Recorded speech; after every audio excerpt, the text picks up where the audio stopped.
Qayta tug'ruqlar, ayol o'zi tiklanmasdan oldin keyingi farzandni tug'ishi, homila tug'gandagi qanda bo'ladigan muammolar, bularni hammasi, tug'ruqdan keyingi depressiyalar ayolni o'ziga bo'lgan ishonchini, o'ziga bo'lgan samootsyenkasini juda ham tushirib yuboradi.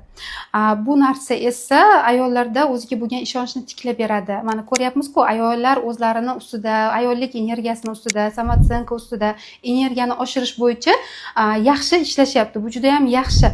Lekin bularda mana shu ginekologik muammosi bo'lib turganda, ya'ni tuqqandan keyin o'zini tiklash uchun qilinadigan amaliyotlar bajarilmaganda ham ayollardagi samootsyenka juda ham tushib ketadi. Shuning uchun ham bu narsani erkaklardan ham iltimos qilgan bo'lardim. Shuncha farzand tug'ib bergan ayolingizni o'zini tiklashiga imkon qoldirishingiz kerak. Ayol kishi o'zi ham ayolligini his qilishi kerak. Ayol kishi nafaqat turmush o'rtog'i uchun, ya'ni jufti erkagi uchun, balki o'zi uchun ham buni qildirish kerak. Bu ularda o'ziga bo'lgan ishonchni, yashashni boshlashni bildiradi. Juda ko'p ayollarimizda bor bu muammo. Ularni faqat eshitish, ularga ozgina imkon berish yoki bo'lmasam to'g'ri yo'l ko'rsata olish kerak.